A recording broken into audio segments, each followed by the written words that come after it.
Ladies and gentlemen, gather around as we delve into the mastermind of Edward O. Thorpe's classic, Beat the Dealer, the book that changed the casino world forever. We will count down through the top 10 discoveries, not with a deck of cards in our hands, but with wit, wisdom, and perhaps a dash of that gambler's charm that so perplexed old Vegas. So without further ado, let's shuffle through the insights and reveal the hand that Thorpe dealt to the house. Will the house still stand? Let us find out. 1. The origin story of a card-counting crusader. It all began with a mathematician and an obsession, as most good things do. Edward O. Thorpe, our hero, was no ordinary Joe blackjack player. He had a PhD, people. He scrutinized the game like it was a complex theorem in need of proving. Little did he know, his academic curiosity would lead to casinos worldwide shaking in their boots. Thorpe developed a card-counting system so effective it turned the blackjack world on its head. Think about that next time you're aiming to shake things up. Maybe all you need is a PhD and a penchant for probability. 2. The 10-count system. Count your chickens before they hatch. Thorpe introduced the 10-count system, which is essentially keeping track of the ratio of high cards to low ones. It's like balancing your checkbook, but much more fun, and with potential neon lights and complimentary drinks. His method gave players an advantage over the house, a revelation akin to finding out Santa Claus is your uncle and the North Pole is rigged in your favor. 3. Computer-powered probability and the power of simulations. Before Thorpe, using computers to beat a game was unheard of. He and his IBM 704 were the Bonnie and Clyde of the gridiron of gambling, testing and simulating thousands of hands of blackjack.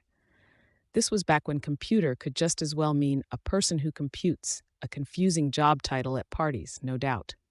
Thorpe harnessed this cutting-edge technology to optimize his strategies and navigate the maze of blackjack probabilities with the precision of a Swiss watchmaker who just happens to be really, really good at cards.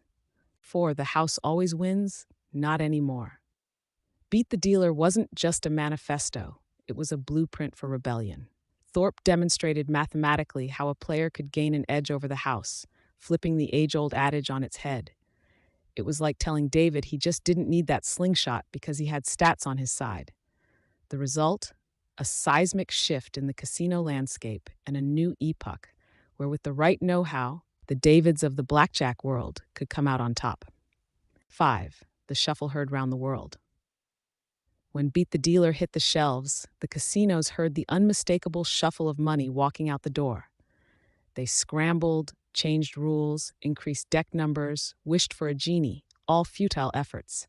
Because once the cat's out of the bag or the ace is out of the sleeve, there's no shoving it back in. Thorpe's book turned every reader into a possible card-counting maverick. You didn't just read Beat the Dealer. You enlisted in an army of brainy blackjack buffs. 6. The casino counterstrike and the evolution of blackjack. But casinos are crafty creatures. They hit back, introducing multi-deck games, continuous shuffle machines, and a host of other tricks, all to counteract the card-counting insurgency. Blackjack tables became akin to battlegrounds of wits and nerve, with the added flavor of the casino's siege mentality. Don't you just love a good arms race? 7. Thorpe's legacy and the Blackjack Hall of Fame. The Good Doctor's numbers game didn't just give him celebrity status, it landed him in the Blackjack Hall of Fame. Not the type of place with dusty busts of Roman generals, no. This is holy ground for those with a penchant for probability, a sanctuary where splitting tens isn't just blasphemy, it's heresy. 8. Sticking it to the man, the psychological edge. Card counting isn't just about the math, it's about the moxie. Beat the Dealer is a tome of empowerment. It's all about having the guts to sit at the table and face the cold gaze of the dealer with a confidence that says, I've got your number. It's a victory of David versus Goliath proportions, but with fewer stones and more stone-cold calculations. Thorpe championed the idea that with practice, a player can actually look forward to going toe-to-toe with the casino titan and maybe, just maybe, sticking it to the man. 9. The science of winning. It's not just a game. Beat the Dealer transformed blackjack from a game of chance to a scientific pursuit.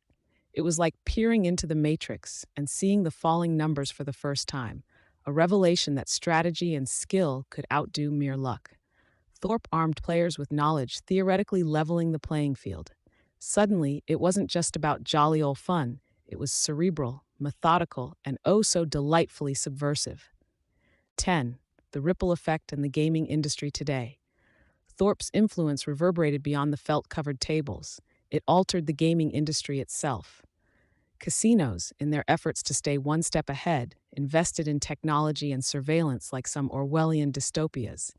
If Big Brother had free cocktails and slot machines. Today's world of casino security would make even the most daring of spies think twice. It's like a game within a game, except this time it's the casinos trying to count the counters. So there you have it, folks, the 10 nuggets of wisdom pulled from the pages of Beat the Dealer.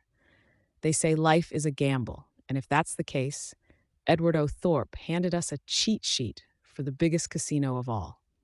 Remember, in the grand casino of existence, the house may still have an edge, but now, thanks to a mathematician with a penchant for the probability and the will to beat the dealer, we're all playing a much fairer game.